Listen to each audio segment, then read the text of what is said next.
Hello, everybody. My name is Sean Allen, and I live in Michigan, actually a little city called Pontiac, Michigan. I'm a ordained minister, stage actor. I do a lot of different things. Blue collar worker for a corporation here in the city of Pontiac. And while I'm sitting on the side of the corner, I'm actually enjoying a milkshake right now. Okay. I decided that I would take the time out to do my WalkAway video. All right, I see that the WalkAway movement has taken off and spawned into a great movement. And I guess to give my reasons for why I decided to walk away.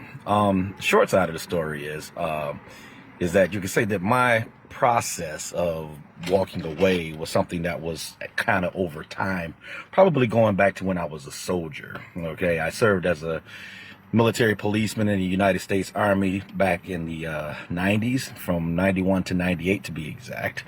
Was stationed at Schofield Barracks, and that was actually during the Clinton regime. Okay.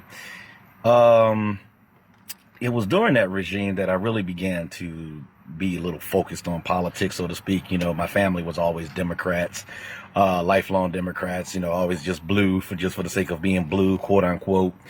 So all I knew was Democrats. But I guess you could say that from my military experience opened my eyes to a lot of things, political. As far as on the good side, it actually opened my eyes to how great a country America really is. Okay. I always tell my friends, you really don't know how blessed you are to live in America till you get outside the continental United States. And having visited or made pit stops in other countries along the way during my tenure in the military actually showed me how blessed that we really are for the United States of America. Do we have our issues? Yes. But at the same time, I have to admit that this is the greatest country on the planet, and I wouldn't want to be anywhere else. And I'm saying that as an African American male.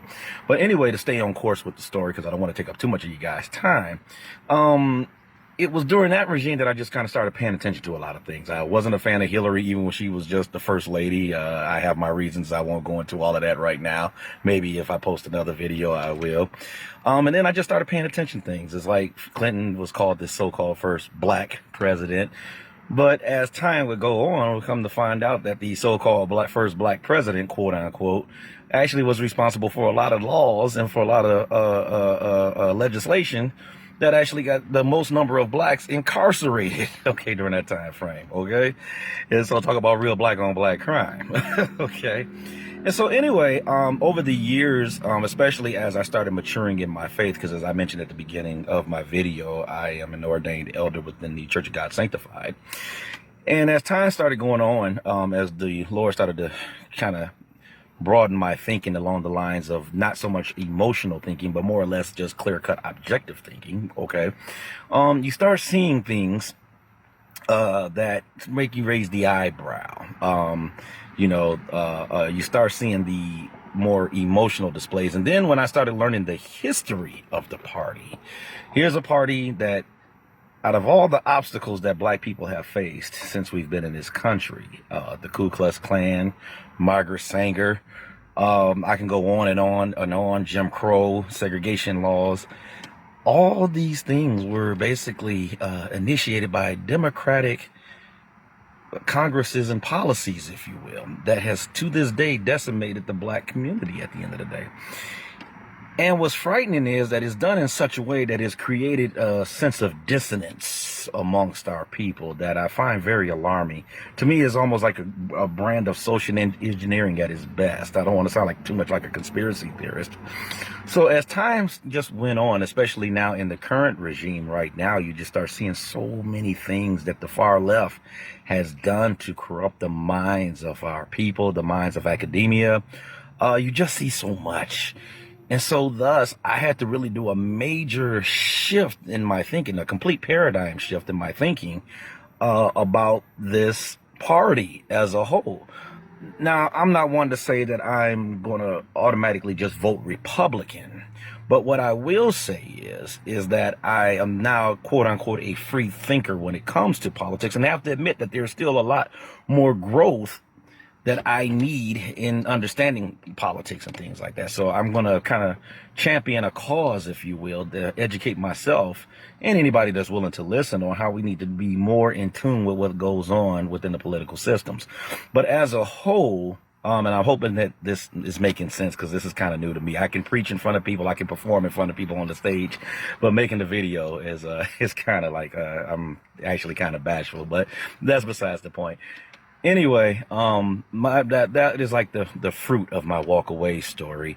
And the more I dig into it, the more I see things on CNN and some of the things I've seen when I watch videos on YouTube and things of that nature. I see that this socialistic left-wing SJW thinking has really created just this crazy sense of dissonance amongst the people that it's borderline scary, to be honest with you.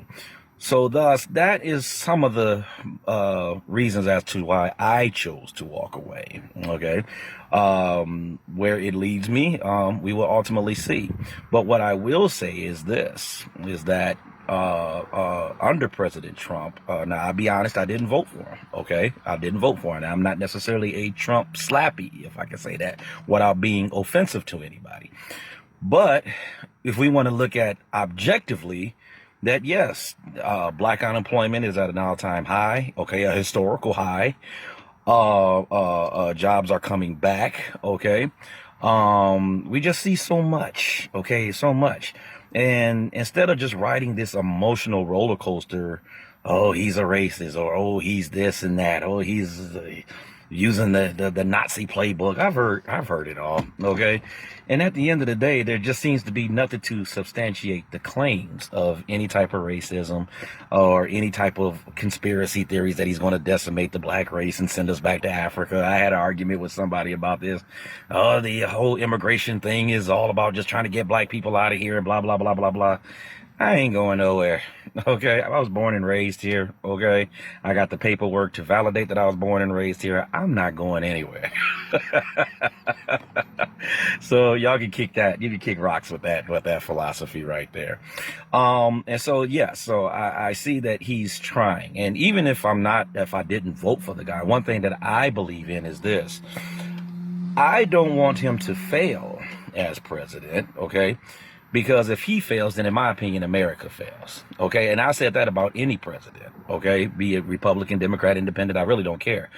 Because at the time that they are in office, they are the face of this country. And so thus, if he fails, we fail. Okay. And I don't care, Jew, Gentile, black or white. It don't matter. Okay. It really don't matter. So the minister in me, the preacher in me, says that because there is a proportion of scripture that lets us know that we should pray for our leaders, our elected officials. We keep them in prayer, okay? And if the saints of the New Testament were able to pray for rulers like Nero, if you know anything about history, then surely we could pray for President Trump. Even if you disagree with his rhetoric, his tweets and things of that nature, you can still lift him up in prayer, okay? He deserves prayer that much, okay? He deserves that much from the people. Two, again, I just think that this emotional roller coaster wave that you see from the left wing, the victimization, the sale of the victimizing and things of that nature, it's ridiculous. Okay. And then the liberal elite, okay, that basically, in my opinion, just use black people just to exploit us anyway. Okay. And that's my conspiracy theory about the illegal immigrants and stuff like that. I won't go into that right now. Maybe in another video, some other time, maybe I will. But basically, in a nutshell, to not take up any more of you guys' time, I wanted this to be just a minor introduction to myself as to why I chose to walk away from the Democratic Party. Or as I've heard it called, in which I affectionately believe that it is, I've gotten off the Democratic plantation, okay? And it will take an act of God, okay, to send a candidate that is truthful about the history of this party before I would even consider flipping the switch for that party ever again. Or at least they have so much they would have to apologize before they even get my attention at the end of the day.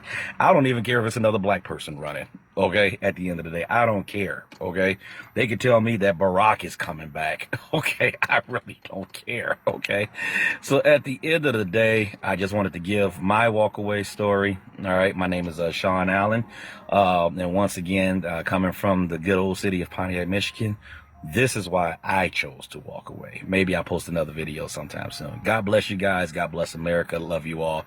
And hey, keep walking. Keep walking. See you guys soon. Bye-bye.